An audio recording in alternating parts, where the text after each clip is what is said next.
예. 하나, 둘, 셋. 안녕하십니까. 예, 불교 사용 설명서 14번째 시간입니다. 오늘은 우리 PD님이 절에 가보셨어요? 네. 절에 가셔서 연불이라는 걸 한번 해보셨어요? 촬영했어요. 촬영. 반야신경이 뭔지는 아십니까? 네. 반야신경을 한번 해보시죠. 마하. 네, 오늘 주제는 연불이라고 주제를 받았습니다. 연불, 생각염자에 이제 부처 불자죠. 네. 염자라는 것은 이제 그 빨리어의 사티를 의역한 게 이제 염자입니다. 생각염자. 그래서 주의를 기울이다, 집중하다, 기억하다. 네. 붓다는 불은 이제 붓다를 이제 의역한 것이 아니 음역한 것이죠. 그래서 두 개를 합치면 어떻게 될까요?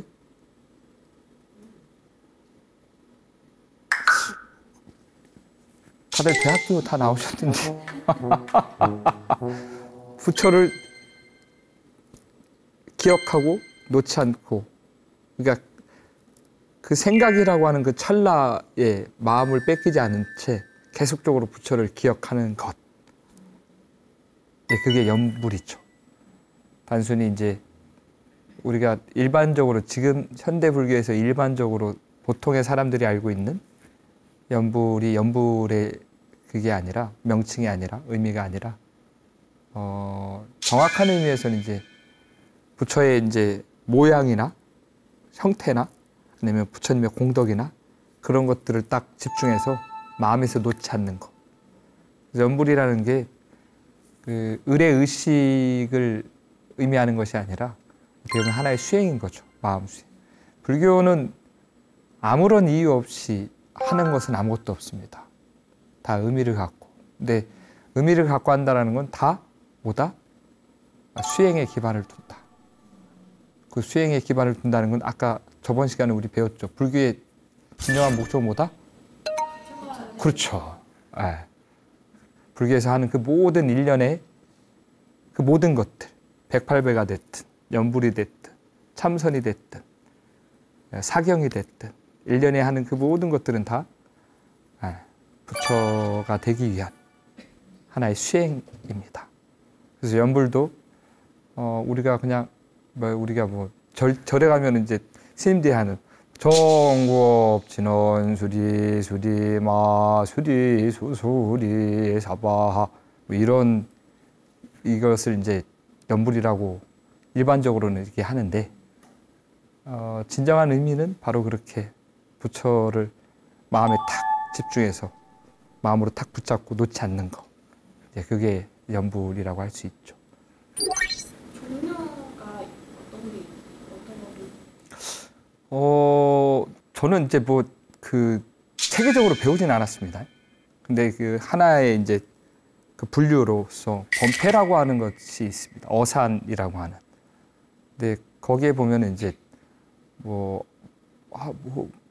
하면서 좀 공부를 해봤는데 안칫소리, 받칫소리 이제 그런 것이 있는데 이제 그 일반적으로 사찰에서 하는 보통의 스님들이 하는 것을 무슨 안칫소리인가 하여튼 뭐라고 이렇게 하는 것 같더라고요. 이제 그거는 아까 제가 방금 했던 이제 보통의 사찰에서 일상적인 의례의식. 근데 이제 그 범패라고 해서 직접적으로 이렇게 내려온 전통이 신라 때부터 되게 오랜 전통이 있는 것 같아요. 저 전문 지식인이 아니라서 잘 모르겠는데 어디 인도에서부터 유입이 됐는가 해서 다양한 소리 짓는 법, 작법이라고 하는데 소리 짓는 법도 헛소리, 헛소리. 그래서 범패라는 것은 우리나라 이제 가곡, 판소리, 범패가 우리나라 3대 그 뭐라고 하던데 하여튼 그만큼 의미 있고 전문 지식인이 아니다 보니까 많은 양해 부탁드리겠습니다. 근데 이제 범패를 통한 이 시연하는 이제 특별한 재불공이 있습니다. 예. 근데 대표적으로 이제 우리 이 국가 유형문화재로 지정이 됐을걸요? 영산제라고 하는 나라의 부군을 기원하거나 아니면은 이게 좀 왜 우리 나라를 위해서 헌신하신 분들 그런 분들 있잖아요. 그런 분들에 의해서 특별하게 이렇게 하는 큰 의례 의식이 있습니다. 이제 그럴 때 사용하는 것이죠. 그걸 이제 번패를 통해서 시연되고, 네, 의례 의식화되고 이제 그런 게 있습니다. 음이 정해져 있는 거예요? 아까도 말씀드렸다시피 제가 이렇게 이렇게 좀 제대로 배운 게 아니다 보니까 저를 기준으로만 생각한다면 누가 악부를 보여주고 연부를 가르쳐주진 않았습니다. 이제 행자 때부터 어른들이 하는 거 듣고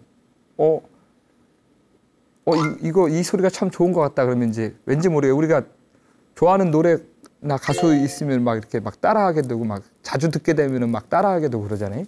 그렇듯이 이제 제가 이제 수덕사에서 출가를 했다 보니까 수덕사에서 많은 스님들이 또 있을 거 아니에요. 많은 스님들이 또 연부를 다 하시고 그럼 이렇게 저 연불 소리가 참 좋은 것 같다. 기준으로 제 기준으로 왠지 모르게 이제 그걸 녹음해서 계속 반복적으로 이렇게 듣게 되는 거죠. 그럼 그냥 이제 우리가 훈습이라 그래요. 훈습 연기에 이렇게 젖어들듯이 그냥 그렇게 계속 반복적으로 하다 보면 그렇게 되는 것 같아요. 그래서 따로 따로 악보가 있는 것은 모르겠습니다. 그래서 악보를 통해 배우지는 않았습니다. 그럼 독학하시는 거예요? 독학이요? 근데 연불이라고 하는 것은 일상의례죠. 아까도 말했듯이 하나의 수행의 방법입니다. 그래서 매일같이 부처님께 이제 이 사시 때 사시라고 하는 10시 9시부터 11시까지를 이제 사시라고 하는데 그 사시 때 부처님은 제세 시에 부처님이 생존 시에 사시 때 이제 점심을 하루에 한 끼를 드셨다 그래요. 그래서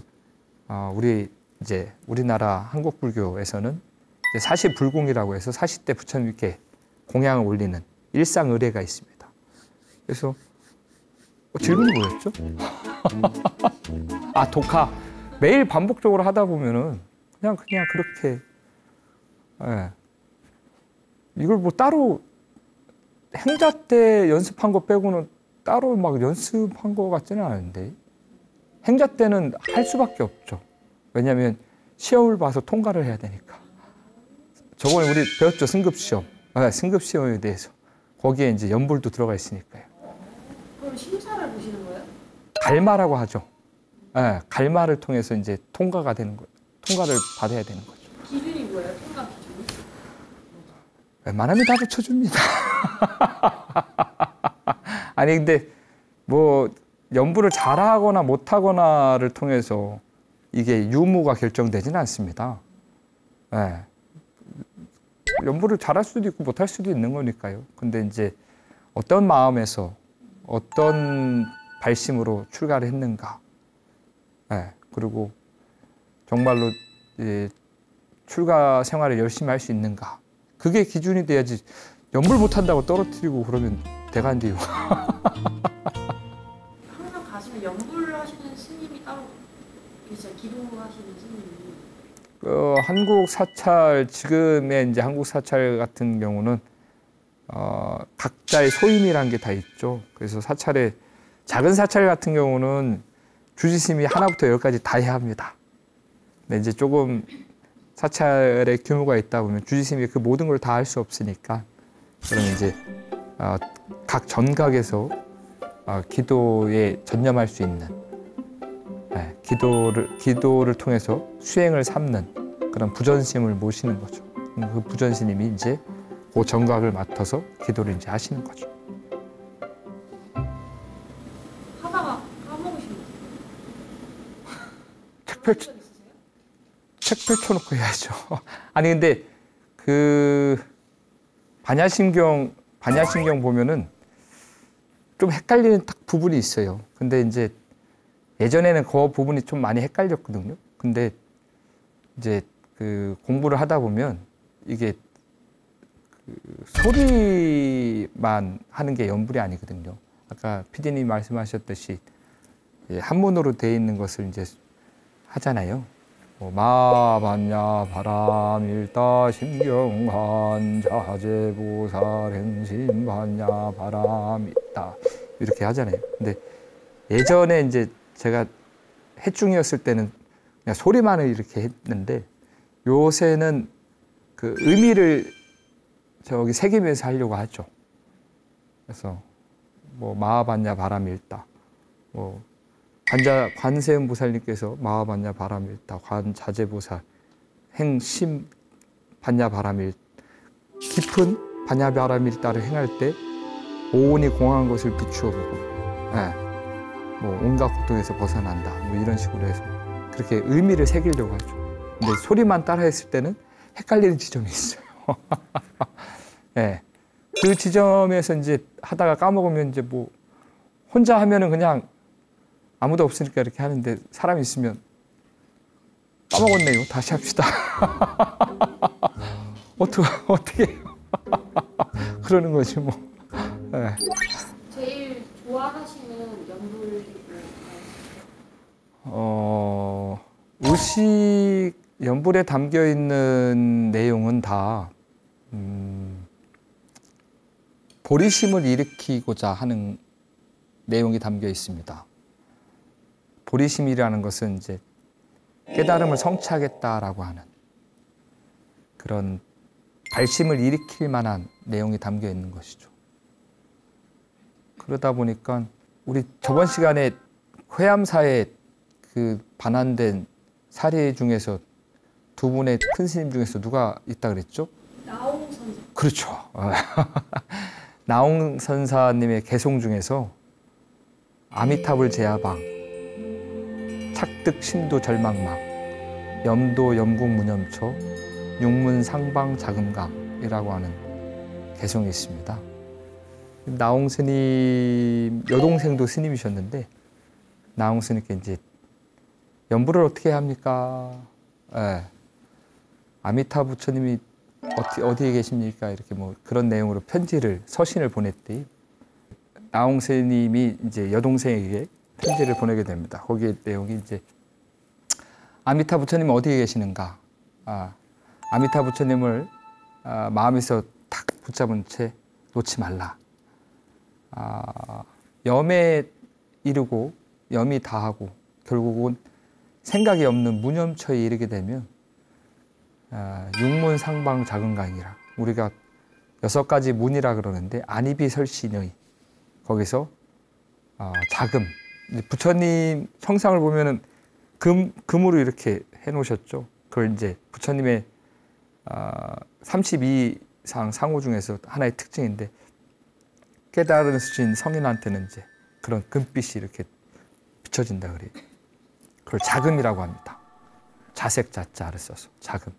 자금빛이 이렇게 나타난다는 거죠. 결국은 아미타 부처님을 마음에서 놓지 않으면은 아미타 부처님이 뭐 다른 곳에 있는 것이 아니라 결국 자기가 부처가 된다라는 의미인 거죠. 그래서 개인적으로는 그 개송을 참 좋아하고 다른 개송들도 정말로 좋은 개송들이 많습니다. 그건 다 우리가 이제 보리심을 일으키고자 하는 내용. 우리 다음 질문은 뭐였죠?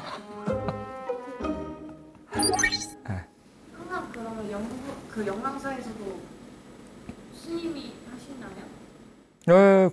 이제 이 사찰에서는 제일이라고 해서 이제 가장 일상 의례 중에서 이제 가장 한 달에 한 번 하는 음력 초하루에 하는 초하루 법회, 뭐 그다음에 뭐 관음제일, 지장제일, 그 사찰마다 제일을 이제 뭐 산신제일 이렇게 제일을 딱 둬가지고 거기에 맞는 또 의식을 하고 연부를 하죠. 그때는 이제 웬만하면 이제 제가 하죠. 궁금하시면 내려와서 보세요. 연불 마무리 정리하면 다른 것부터. 연불이라고 해서 스님들이 하는 의식이 연불이 아닙니다. 우리 이제 저희가 불교 사용 설명서를 보시는 이제 불린이들이라고 하는데 불교 어린이들. 불교는 단순히 아는 것만으로 만족하는 종교는 아닙니다. 아는 만큼 이제 실천을 해야겠죠. 가장 쉽게 접근할 수 있는 것이 아마 연불 수행이지 않을까 싶습니다. 용수보살님께서도 걸어서 가는 어려운 난행의 방법이 있고 배를 타고 가는 쉬운 이행의 길이 있다. 쉬울 이자를 써서 쉽게 가는 이 방법 중에 하나가 바로 연불 수행이라고 했듯이 불교를 이렇게 공부하시다 보면은 어느 순간 딱 시절 인연이 도래했을 때 내 스스로 내 마음을 잘 지켜야겠다. 나도 모르는 사이에 썽이 나고 나도 모르는 사이에 탐욕이 일어나고 나도 모르는 사이에 어리석음이 일어나고 매 순간 내 삶에서 내 생활에서 그런 것들이 반복되고 그럴 때마다 힘들어하고 괴로워하는 내 모습을 보게 된다면 어느 순간 문득 이렇게 반복적으로 실수하고 반복적으로 괴로워하는 이런 생활에서 좀 벗어나야겠다. 내 마음을 지켜봐야 좀 스스로를 보호해야겠다라고 했을 때 가장 쉽게 접근할 수 있는 것이 연불이지 않을까 싶습니다. 그래서 만약에 그렇게 시절 인연이 찾아왔을 때 이렇게 연불이라고 하는 것이 스님들만 하는 것이다라고 하는 고정관념으로 생각하지 마시고 그냥 무슨 일이 있을 때마다 관세음보살님의 그 대자대비한 그 마음을 생각하면서 그냥 이 마음이 일어날 때마다 관세음보살 이렇게 하는 것도 좀 불교를 쉽게 접근할 수 있는 방법이지 않을까 그런 생각을 해봅니다.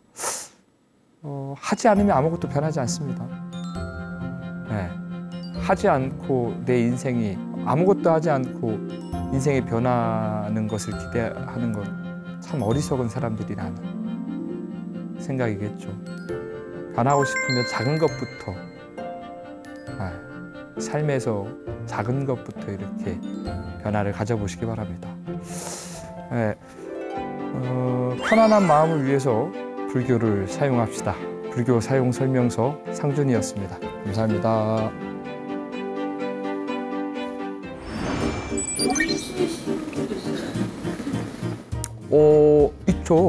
있죠. 아까도 말씀드렸다시피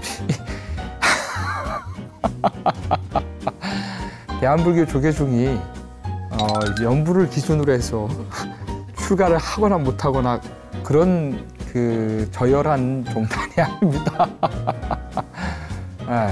연불을 잘한다고 해서 부처가 되는 게 아니고 연불을 못한다고 해서 부처가 안 되는 것도 아니고 연불이라는 것은 부처님 전에 지극한 마음으로 하는 수행의 방법이지 그게 음치든 아니든 간에 그 저변에 깔려있는 지극한 신심이 우선이 돼야 되는 것이지 표현되는 소리가 우선시 되진 않습니다.